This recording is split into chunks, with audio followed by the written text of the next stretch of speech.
Let's talk about Nancy Pelosi. Ugh. Nancy, you reap what you sow. Pro-abortion activists protest outside of Speaker Nancy Pelosi's San Francisco mansion. Now, it wasn't the biggest crowd ever. It was like 7 people, I guess. So it's small, right? But understand that's a very serious security issue. It is. It really, really is. Especially I think it's wrong to do. I don't think people should be going to the homes of anybody. It's like we got to have areas that are sacred. But you know what, Nancy? She praised the protesters who were going out to the homes of the Supreme Court justices. Chuck Schumer, same thing. The president encouraged it. I love the Hill ran this piece that says Joe Biden encourages illegal protests in front of justices' homes or whatever. And I'm just like, the rule of law has broken down. But at the very least, you see something like this, you reap what you sow. Nancy Pelosi probably doesn't care, though, because you taxpayer, are paying her security bills. So she can advocate for it all day and night. People will then show up and she'll be like, see, I don't care. And then the money we spend funds the security to keep her safe when people show up at her house.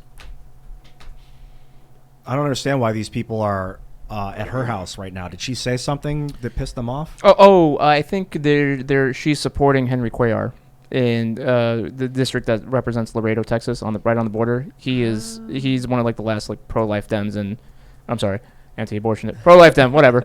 And so there's been, on the progressive side of things, there's been a lot of people who've been upset at Pelosi saying, why are you supporting Henry Cuellar when you're trying to, talk about preventing Roe v. Wade from being overturned? So I didn't see this until just now, but I'm going to assume that's part of the reason why. Why is she supporting? I think it might actually just be that there is no logical argument. There is just power. If it's good for the revolution, it's good. If it's bad for the revolution, it's bad.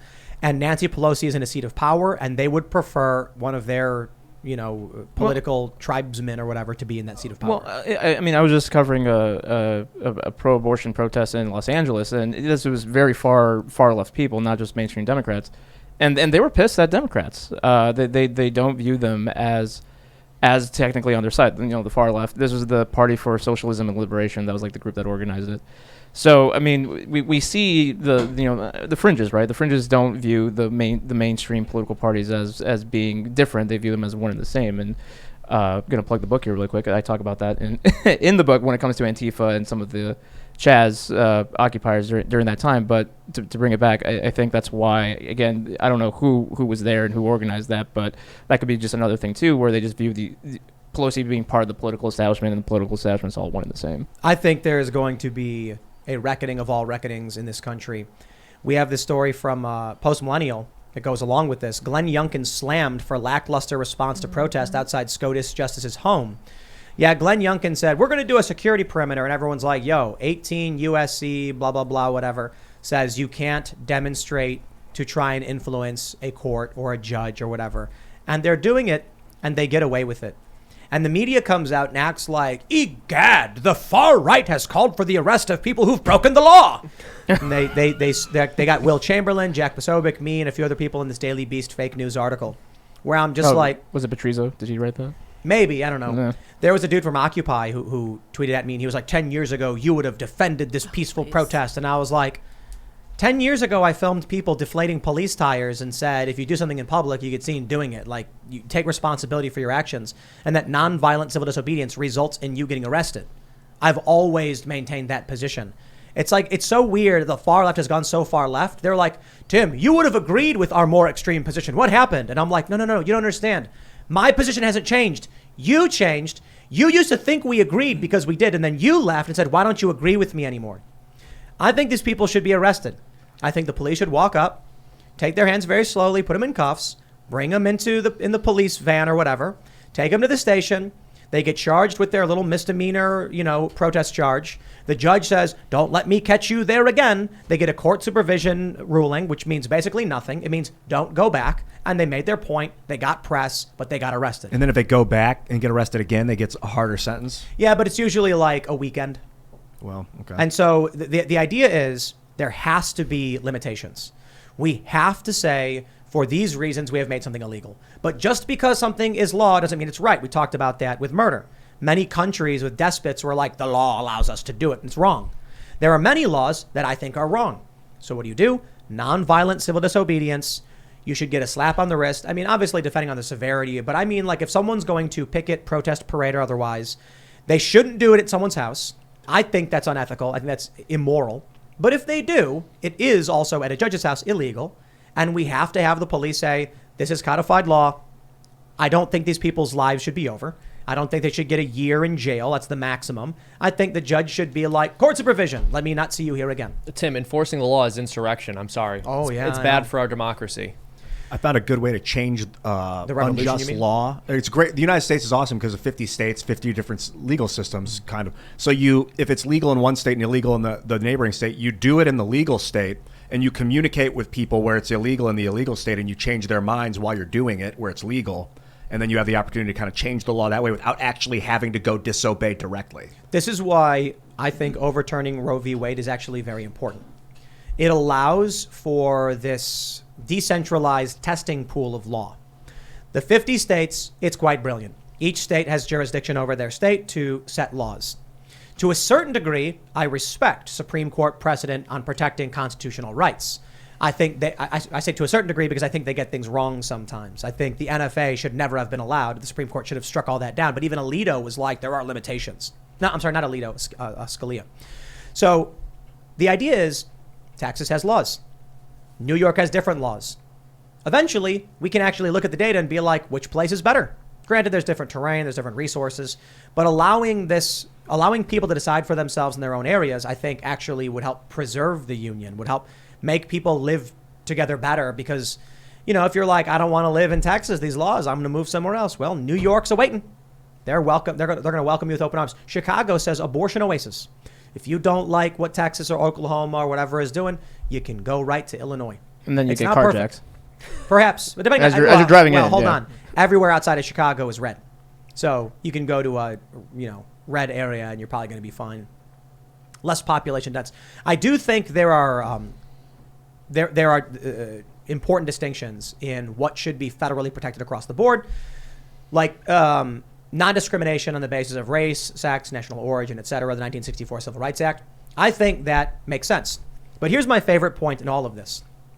At these protests, there is no equality under the law. I see this as a clear violation of the 14th Amendment in that these people are not being arrested. Equality under the law means that if you break the law, you are held equal, same as everybody else, right? These people are arguing that the 14th Amendment, equality under the law, guarantees a woman's right to abortion due to her right to privacy and medical choices. At the same time, they're actively defending that they don't get criminally charged under existing statute, which is not equality under the law. So don't come to me and say, the 14th Amendment guarantees, shut up. Until you say, arrest me because I did break the law, I don't believe you're serious, and you're only trying to seize power, and you are a liar. You're liars. Well, I mean, look, they're used to being above the law. I know you know a lot about this, given the book that you have written. I'm curious if you see any of this as being a fallout from 2020? Or? No, I mean, absolutely. And not to get too headed, but, I mean, the reason why there's so much concern about more riots or some level of unrest if Roe v. Wade is actually overturned is because when you look at how much people were able to get away with on such a large scale in 2020 in terms of looting, in terms of attacking police officers, in terms of just general lawlessness. I mean, they were able to get away with a lot. And even the ones that were arrested. I mean, Portland's like the prime example, but it happened in other places like New York City and Chicago and so on and so forth. And so that's why, why wouldn't they run the same playbook? Because not only are they going to get favorable media coverage like they already have, and not only are they going to get the blessing of Democrats like like right now, there's a very good chance of not facing any consequences if they do anything very, very severe.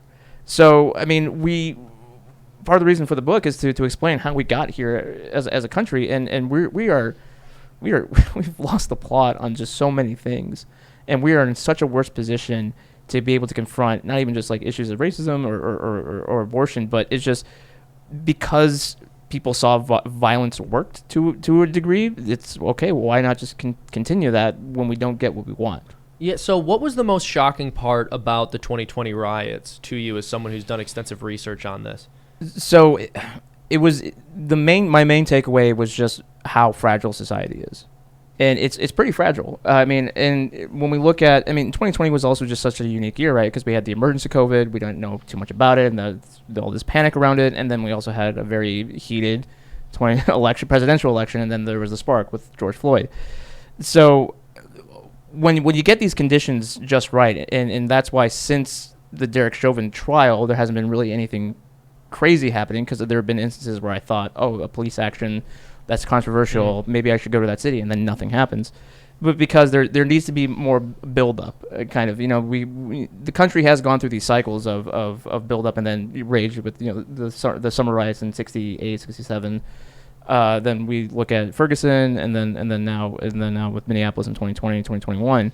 So even if, there's no mass violence post overturning Roe v. Wade, I would say that it's kind of more like a Jenga block that's put into the build up to that, to where then maybe 2024 and that presidential election, and what will the country look like then? Are we going to be in severe economic, depression and downturn? And then, when you put people in these extreme positions, through no fault of their own, especially, they're going to do crazy things, and doing these lockdowns, I think definitely contributed to 2020, because what was happening around, just the timing of everything. It was late May, especially in a place like Minneapolis. It was warming up. People were tired of staying home. People lost their jobs because of the lockdowns, and so it was just a perfect tinderbox, essentially, that all it needed was something like a George Floyd to happen. So then leading to that, with Minneapolis being there on the ground shortly after that, it was crazy just how the basic tenets of what we know to be a civilized society just wasn't there, in terms of for example, I was so used to protests not affecting a couple blocks around where the event was happening, but I quickly realized that there was no stores open. The stores that were nearby, they were all being looted, and so I ran out of water because I was out there all day, and so I had to grab water from the Target that was looted, because they were putting all the stuff that hadn't been looted into this giant pile so that people could just grab whatever they wanted. So I just took what I needed and then moved on. But it was weird. There's no public transportation. There was no Uber. There was no Lyft. Clearly, there was no cops. It was such a weird time. And so that really was what was worrying going into 2021, thinking, well, is this kind of like the new normal now, in terms of just how the immediate reaction to something that is viewed as unjustified is then just massive violence and lawlessness? What frustrates me with most stuff is, like, I just want to know what the rules are. And if the rules were applied evenly, then I'd be like, play ball, you know what I mean? Like, let's have those arguments. But instead, it's like you ever play Monopoly with someone who just gets angrier and angrier? Yeah. Actually, a better example is, have you ever played Pokemon the card game? I know many people in our audience probably did when they were kids. And you probably had somebody where it's like, yo, my Gyarados does 50 damage to your dude, and I win, and they start getting angry because they're losing, so they just flip the table. Yo, I once saw a kid pick up his Razor scooter and smack the other kid during a competition or contest or whatever, in the show? Tournament. So we were at a game shop, and it was a Pokemon tournament or whatever. This was back when I was like 14, and some kid picked up his scooter and just whacked the other kid with it. That's what this feels like to me. We are having a political contest. And have you ever seen an argument where someone's very calm and they're like, I think X, Y, and Z, and the other person's getting angrier and angrier? That's what it is, and there's no moderator. Normally, the moderator should step in and be like, yo, tone it down. You're yelling, let's keep it civil. In this political debate that has reached the streets, one side is getting angrier and angrier, and they're smashing windows and starting fires and beating people because they're losing the argument. The moderator's the National Guard. That's why I was asked you at the beginning of the show. I'll ask you again. Do you think that they should have sent in the National Guard day 2 of these Minnesota riots? Absolutely. And part of the problem, because when you look at Los Angeles 92, right after Rodney King and the trial that resulted, it did take a long time for the National Guard, and even active duty forces in the Marine Corps was also deployed during that time. It took a while for them to get there, and then that's part of the reason why the riots were so destructive as they were. And it just seems like we're in this constant cycle where riot response is updated, and then because it's sometimes decades until the next one, those policies and the people in charge, they leave and they change, and so things are outdated. And probably another good example of that was Kenosha, because everyone was asking, why did it take so long for the National Guard to get there? And the sheriff, I remember, he said during a press conference, they didn't follow the proper procedure to officially request the National Guard. He said that we got our wires crossed. And the same thing happened in Minneapolis. They didn't. The mayor, Jacob Frey, they thought they put in the official request to do it, the proper way to do it, and they didn't, just because no one does this. How many people got arrested for rioting in Kenosha? Oh, I don't know that number. Well, not enough, clearly. What were there? I mean, people got arrested. A few did. I mean, after the fact. But in terms of, I mean, during the riots, I didn't see. Besides Kyle. Yeah. Well, that's the point. Yeah, no. The one arrest I do know about was Kyle Rittenhouse, the guy who was trying to protect the neighborhood. Yeah. Who ran away? Who rendered aid to the even the protesters and rioters themselves? Who fled for his life, defended himself, and then tried turned himself in, and went through the ringer on all this. And I'm like, what about the dude who bashed the old man in the head with the rock? Remember that? Yeah, I interviewed that man for the book. Was he arrested? The old man? No, the old man. I interviewed the old man. Was the guy who bashed him? We don't know. We don't know. We have I think it's fascinating. You see, Ian, you said the National Guard's the moderator. No, they're not the moderator. The National Guard is the bad parent, where one child is sitting there playing with his video game, and the other kid comes over and punches him and takes it. And the parents run over and go, whoa, stop fighting. Or the bad teacher who sees a kid get tripped in the hall and then says, 0 tolerance, you're both getting detention. It's like, dude, one side is committing violent acts and destruction, and the other side is like, please stop this. And the National Guard comes in, or the police come in and say, everybody calm down. Everybody. It's like the people who came down there with Kyle Rittenhouse were like, we're going to protect these buildings and render aid to the rioters themselves. Hope everyone's safe. And then what happens? Kyle is the one, after getting attacked, who ends up going to jail for 2 months and having his life destroyed. Fortunately, at this point, it was not. He's recovered from it because justice was served. Yeah. But it is vomitous to hear these stories over and over again. That's why, I tell you, when they announced, we were in Austin when they announced the Rittenhouse verdict, people were crying. Good. Women were crying. I don't think I saw any dudes crying, but I did see women crying. I made a cartoon about that, about people crying over Rittenhouse. Oh, that's right. You're the cartoon guy. I think you guys will appreciate that one. But with the whole but like situation, tears of joy and relief. Oh, okay. Well, no, there were women. Well, it was a surprise, to be honest. That were like crying tears of joy and relief that this kid was not going to be sent away for life for protecting his home and where he lived. Like, and the left tried every lie, gone across state lines. He didn't really live there. His mom dropped him off. That didn't happen. All these lies, all of the lies. It was all nonsense. And this is the guy. And I watched a video where an old man was bashed over the head with a rock. Why wasn't that dude who bashed the old man run through the ringer? Why wasn't he the one standing trial? There is no moderator. It wasn't even a story. Right? And that was to us. That was the issue with the official response in Kenosha was, because I mean the governor, Tony Evers, he only called up 150 National Guardsmen. That was the initial response, and that was not nearly enough to actually secure a town. Granted, Kenosha is not that big compared to like Minneapolis, but when the city leaders, the state leaders, they did abdicate their responsibility, because again, they didn't want to, in my opinion, they didn't want to seem like they were cracking down on racial justice protesters, and then that leads a power vacuum to where then people like Kyle Rittenhouse, with good intentions, they're like, hey, we're not going to let people just destroy this town anymore, and we're gonna prevent you, and we're gonna stop you, so you just continue moving on, doing what you do, and then something like Kyle Rittenhouse situation is created, and yeah, it was. I mean, I was there for the second half, and I was there covering the trial, and it was just so weird seeing how being at the trial and seeing the facts laid out, because I didn't know every single aspect of it. I didn't saw, like I said, only saw the second half of it, but the only good thing about the trial is that it did lay everything out. Unfortunately, he did suffer a lot to get to that point, but there's nobody who's going in there with an open mind can then come away and say, okay, yeah, he definitely is a white supremacist terrorist murderer that just wanted to mass shoot everybody. I mean, if that was the case, he would have shot me.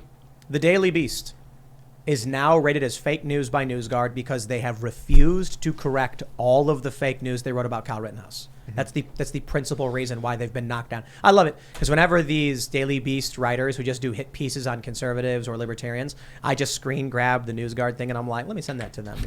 Like, here you go, you're fake news. You are fake news. And it's not even just them, but I mean with the whole I mean, not to harp on Kenosha too much, but the one of the egregious examples of the mainstream media just misportraying what was actually happening. I mean, CNN multiple times stated that Jacob Blake, as a fact, was unarmed. I mean, they didn't say appeared to, didn't say it looked like it. I mean, it was hard to tell with the initial video. Didn't he rape some woman? So the two kids that were in the back seat of the car, and I mean, this is what led to the whole thing, was that the woman that he took the kids from, that was who he sexually assaulted, and so that's why she had a protective order against him, and that's why the police were called. And so when the police were on their way, they said, "Oh yeah, by the way, he has, this is his history," and so he's re-victimizing this woman and trying to take her kids. And then and he's armed with a knife, and the taser apparently didn't work, and so I mean the video alone, like when I first saw the video, I thought, okay, yeah, this looks bad, but this doesn't just happen. A cop is not going to just plug away at this guy in the back. But the whole reason why he did is because he was armed with a knife and he was about to go into this car with two kids in the back and take them away. And so then the officer had to think, well, then if they're going to chase after them, it puts the two kids' lives at risk. Who's this guy? Do you guys know who this is? Saints? I don't know football. Quarterback. No, who is he? I don't know. People in the chat don't know. Saints player. He's a guy. More like the Aints. He's holding a football, and he's got Jacob Blake on his helmet. Oof. Yeah. What he was convicted of sexually assaulting that woman, wasn't he? Yeah, I think so, yeah. And so she had a protective order again, or A protective order. I don't know yes. if he was convicted, but there was a protective order because She made that, yeah, because she had that case against him, and so and it's not even just that guy. I remember, I think the WNBA also did something for Drew Brees. Is that what they're saying?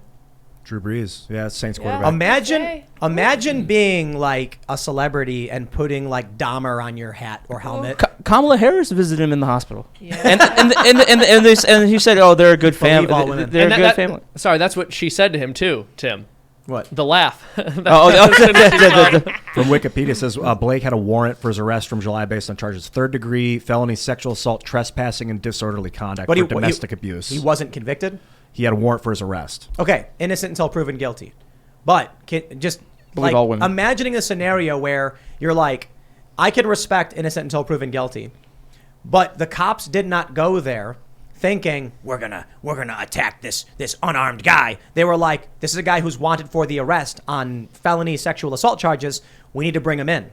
And yes, you do need to bring that person in. You can be innocent until proven guilty, and the state has a right to stop you and those charges to be levied against you. He resisted. He grabbed a knife, at the very least. A guy holding a knife who was wanted for sexual assault, and they're like, I'm going to put his name on my helmet. Well, and that was to go back to my initial point with the media initially saying, as a fact, not even being speculative, saying he was unarmed. I mean, do you not think that didn't incite people to come from Madison, to come from Chicago? There was guys that came from Minneapolis to take advantage of what was going on. I mean, and that's why it's so frustrating having been there. I mean, that was what the title of my book, right? I mean, because CNN, it's like, because I've met Omar Jimenez, who was a reporter. That was MSNBC, right? No, CNN? CNN. Yeah, I think Omar is a good reporter, and so he was stating on the ground that this was a riot that was happening. But it's like CNN has this automatic reflexive response to just be wrong on something, and so the Chiron writer was fiery, mostly peaceful. I mean, that doesn't even make sense. We used to call this group the tourists, where when I would cover protest or unrest, these same people were at every protest, no matter what the cause was. Some of them actually bragged about going to Turkey and to China to advance the protests in those countries. And at that point, I'm just like, you work for the CIA or something? Because like the fact that you're in China organizing protesters and Turkey, I have to wonder. But no, I don't genuinely think or accuse them of being intelligence or anything. I think they're revolutionaries, and I think they just want to destroy. So you'd be in New York and someone would be like, Trayvon Martin, and sure enough, there this group is. My favorite moment was the Trayvon Martin protest when some of the tourists arrived, knew how to manipulate a protest march, got in front of it, and then tricked the march into going to Wall Street to protest at the Bull. And the actual organizers were like throwing their arms in the air, like, why are we here? Like, we're supposed to go to the police station. But instead, like, there's people jumping on the Bull and stuff. And I'm like, yeah, the tourists took over. They're extremist revolutionaries. This is what you need to understand. These people cannot engage in violence unless they have a shroud of regular people to protect them. They would love to go out with 10 people and smash windows. They would get caught. What they need is a shock moment that will garner 200 people to come out. They then tell everybody, show up in solidarity, wear all black. So they can, and then they can destroy things, smash things, burn things, etc. And it's impossible for the state to figure out who did it. Well, and one of the things that is also frustrating about having covered all these riots is that there are some people on the left who like to point to right-wing infiltrators. I mean, in Minneapolis, there's Umbrella Man that they accuse of being an infiltrator. They say that this Boogaloo boy was the one that set the 3rd Precinct on fire. And so let's just say, for the sake of argument, to borrow from Ben Shapiro. Okay, for the sake of argument, King. There we go. Let's just say, it was all right-wing infiltrators that set the 3rd Precinct on fire. And as someone who was there, I can tell you that none of the actual Black Lives Matter protesters / rioters had any issue of who set the building on fire. I mean, that was the whole reason why they were there, because they wanted to actually set it on fire with the officers still inside. They were all celebrating. They were all happy that this was on fire. So even if this was the work of extreme right wing trying to make the movement look bad, I can tell you, being outside there, that everyone was so happy and they wanted to continue to the other precinct, which was the closest one was the 5th precinct, and they thankfully weren't successful in destroying that. But but they can't. It's like they can't accept the rhetoric that they say. I mean, all the time you hear revolution, you hear we got to do direct action, but as soon as there is direct action on a pretty big scale, they want to back up and say, whoa, actually it wasn't us. It was people who were trying to make us look bad. It's like, no, you're practicing what you're preaching. And also just the fact that other people were charged with setting the 3rd Precinct on fire. Remember that guy who stole the body armor and like the gun or something? Like from the burning building, he stole body armor. Yeah, I and a remember helmet that. or something like that. Yeah, one guy, I do remember one guy who went into before it got set on fire, came out with like a riot helmet and he held it up in the air and everyone was cheering. I think about some people are dumb. sending in the National Guard, and like I think that Trump was afraid, because he was the president. I think was his Kenosha, was afraid that we'd have another May 4th Kent State shooting on our hand, where the National Guard fired into a crowd of college students, killed 4 people. But firstly, it wasn't like a peaceful protest like at Kent State. That was relatively peaceful from what I know. It was a violent riot. Even at that stage, they were rioting day one, I believe. I think that probably a bunch of Republicans said, no, don't stop the rioting. The rioting is good. The rioting will get you to win elections. That's.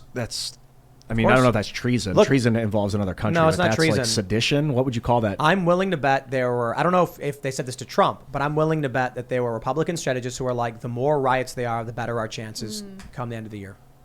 Well, that's obviously not the case. We've seen the proof is the past. We see that is not the case. If you let riots burn, everything dissolves into ash. No.